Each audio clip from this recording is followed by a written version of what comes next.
Hi everybody. One of the things that I've been concentrating on in the last month or so is the Tulsa station. Well, it's going to take probably 2 or 3 more months of work to get that thing done. So I've decided to go do something else so I don't bore everybody. But anyway, one of the key things that I had in mind when I designed Union Station, which is behind me, is because I have so many different railroads that come in there. I'm essentially a Santa Fe guy, and I don't have my hat on because it's back in the house.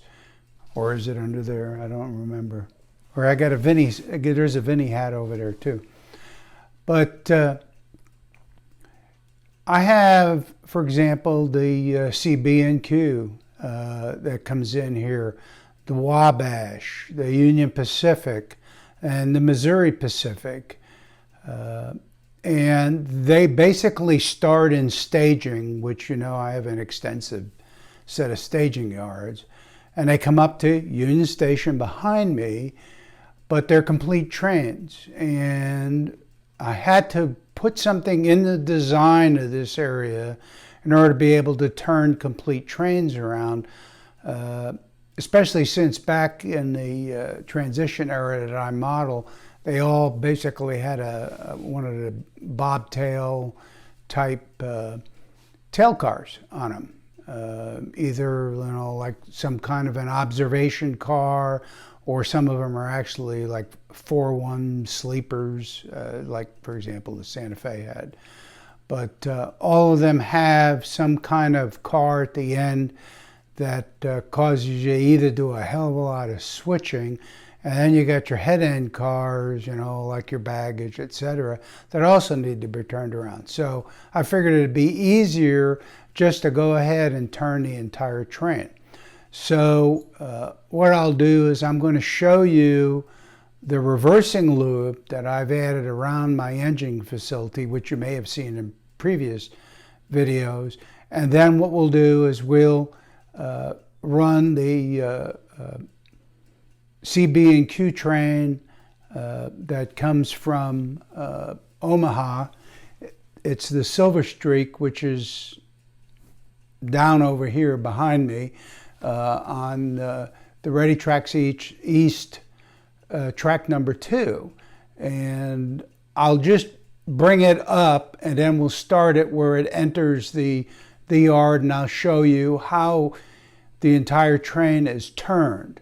The trains that come in this manner, all the railroads that I had mentioned earlier, will always come in on track 10.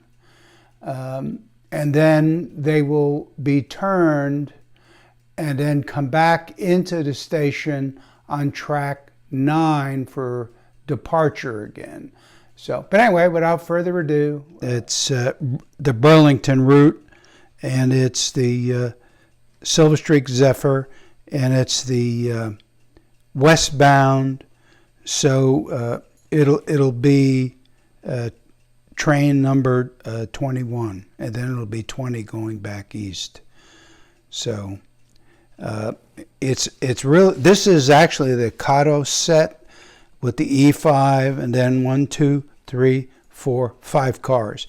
And I do have another CB&Q train, but we won't be running that today. So anyway, what we'll do is we'll go ahead and bring it up, and then I'll show you how I turn the whole thing. While we're waiting for the train to appear through this tunnel, one of the things that I had to do was to be able to get trains from the up track over to the inside track, because basically here's the yard limit here. When it comes up the outside track, it has to get over here in order to get to tracks 7 to 14. If it was going into the passenger station on a different track, say 4 to 6, then it would just stay, and here it comes. So we'll go around and catch it up as it comes into the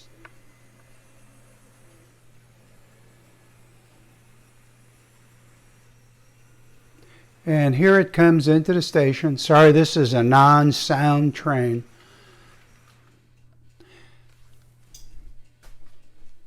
Somebody forgot to put power, and there it goes. Because I have, if you remember, I have cutoff switches up here. And here it comes into the station. This is track 10.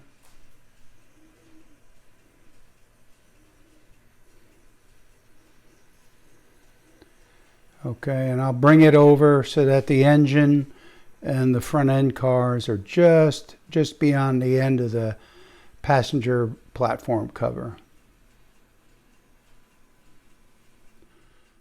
All right, so now what we need to do is, I get all these wires around me, is, sorry, I got my microphone cable all wrapped around this thing. We've got to get it. It's now sitting on track 10 discharging passengers. So I have to make sure that this turnout,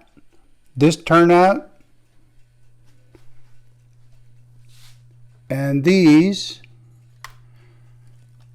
pair down here going into Morris, because I use this as kind of like a drill track, even though it's another station down there. So what we'll do is we'll bring that train, once I get my controller,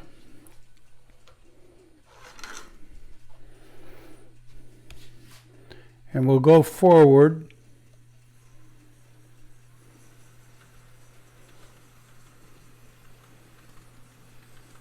Because what I need to do is get it just beyond this turnout that the tail car just passed. Okay. Sorry, I keep moving, but one-handed, one person train. So now we change that one, and it'll come down along track 14, which is this track. And hopefully everything's set right. We'll change the direction. Back it up nice and slow.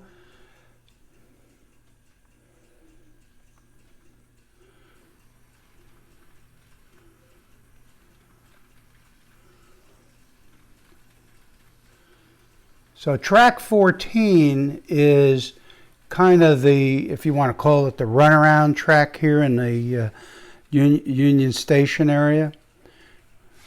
So now what we'll do is we'll hopefully back it onto the right track, and you'll see it go.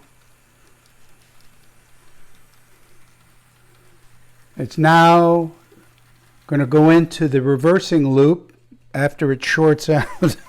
There it goes. That Pico 3-way sometimes does that to me. So it'll go around this reverse loop.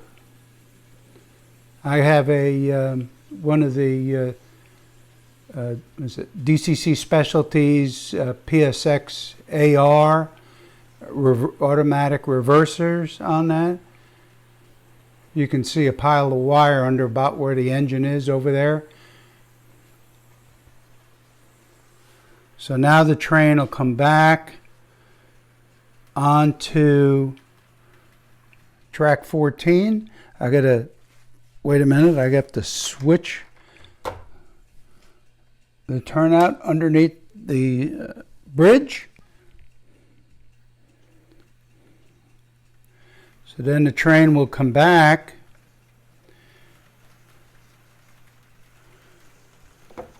onto track 14 as you see it.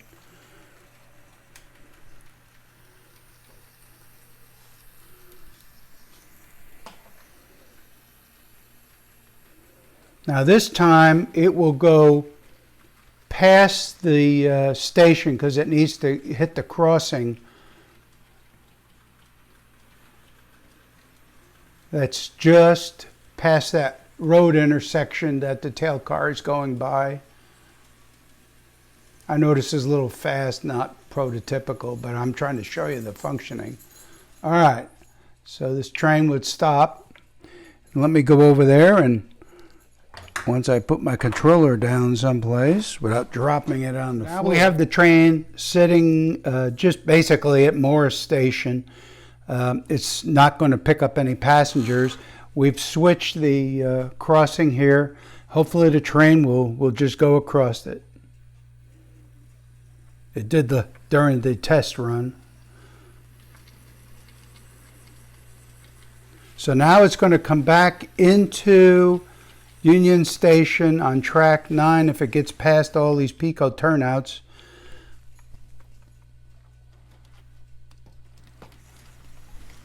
That one's been giving me trouble. I'll have to take a look at it. Just they get dirty in the closure points. All right, so there is the